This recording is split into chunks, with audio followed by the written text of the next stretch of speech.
Okay, I'm back. Preparing, is it right or wrong? It's right to prepare.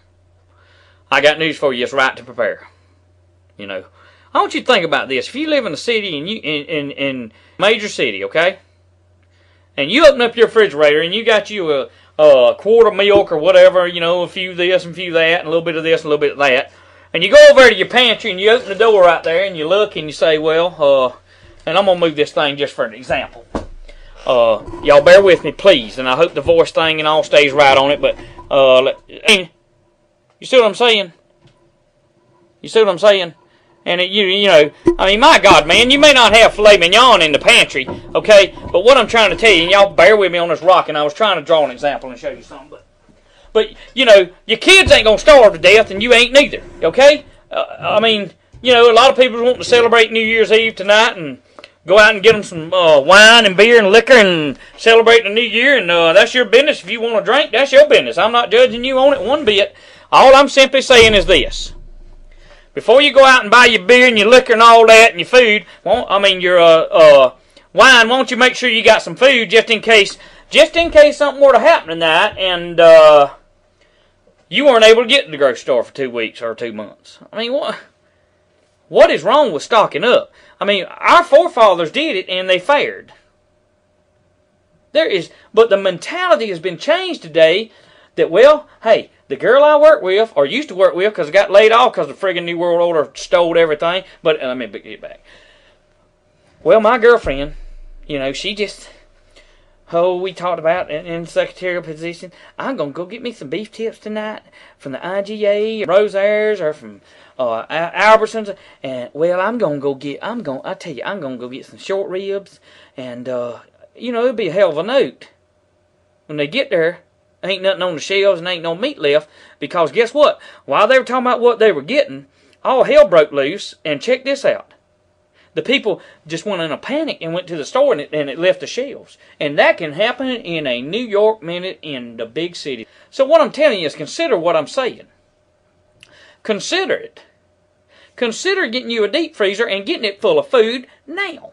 Okay? Well, you say, well, if the electricity goes off, it may spoil. Well, if you live in the Northeast or you live in the Pacific Northwest and all that, you ain't got nothing to worry about, baby, till March or April. You can have a friggin' freezer out there in the middle of the snow.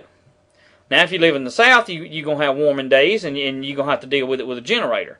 But you have to make up your own mind, people. Let's use our own intelligence of the area we live in, and let's get what we need to get and get it done, because you're not wasting your time by preparing.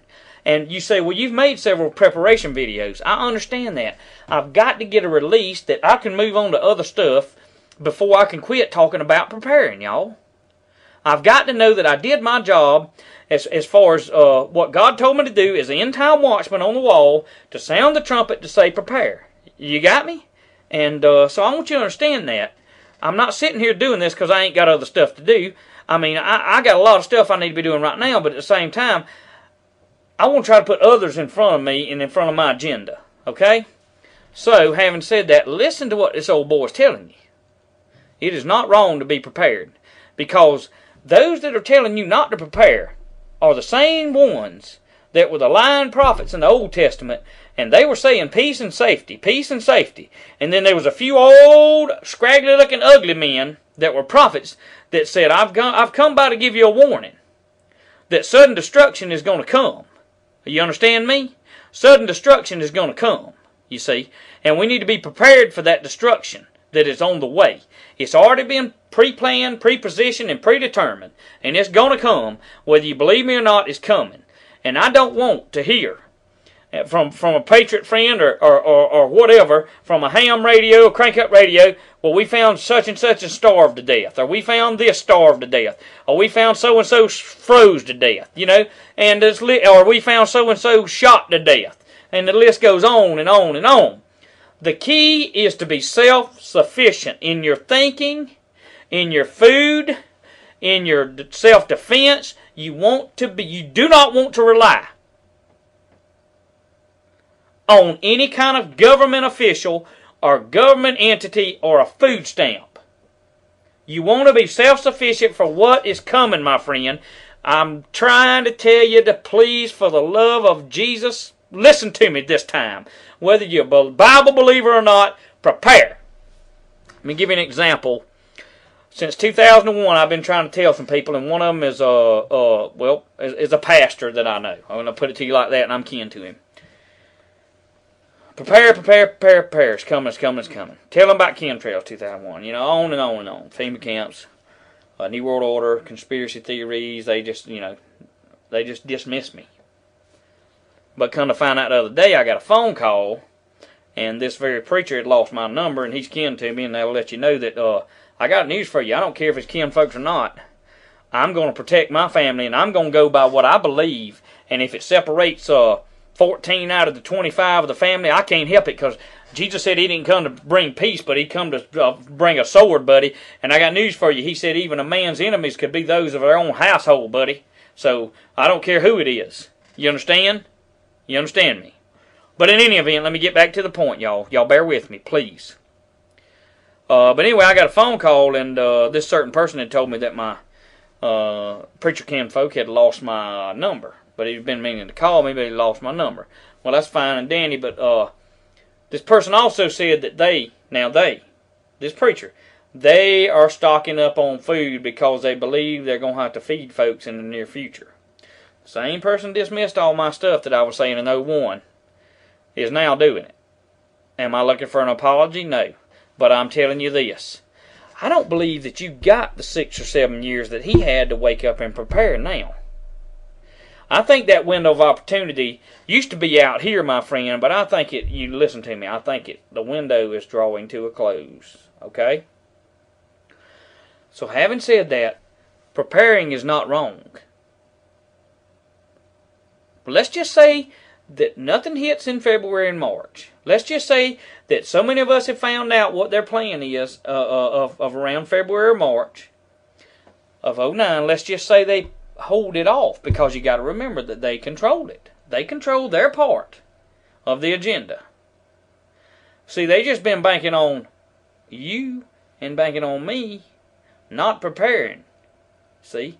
Their whole idea was to make it seem as if it's a conspiracy rather than an agenda. That's what they want you to think, that it's not real. It's just somebody's lunatic thoughts. But it is just as real. It is just as real as the hair on my face, as the ugly on my body.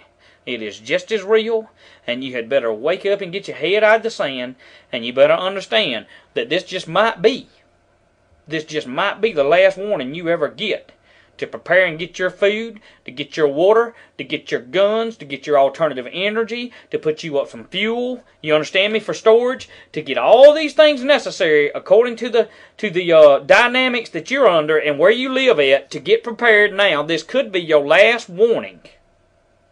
Okay? So, having said that, one more time, get you a list. Look at everything you own and everything you eat, and go down that list and see those things that's full of MSG. Don't buy them. Don't buy the nitrates. Don't buy all that garbage. Every now and then, you know, it's like a guy I heard on the radio today. He was covering the radio station. He said, every now and then I drink a Mountain Dew. He said, I used to be hooked on cases of them. Well, yeah, that's fine. We just all need to just keep pushing toward a healthier lifestyle, and we need to keep pushing toward preparedness. And matter of fact, I wouldn't be pushing. I'd be running toward preparedness if I was you. But in any event, I'm going to cut this video off. I've got some important information coming up on the next couple of videos, and I want you to really, please listen to this coming up. It's very important. But listen, God bless you. I love you, and we will prevail. Whether we live or die, we will be victorious. You understand me? I hope and pray that some of you are counted worthy to escape these things that are coming upon us, that we know that are coming, and that you will not even be touched by them. But at the same time, I just don't believe that a lot of us are going to escape it. I believe that we're going to have to go through the fire. And you can even make it through the fire without burning, my friend. It is possible, because with God, all things are possible. I'll be back. Whether you're religious or not, I love you, and I'll see you.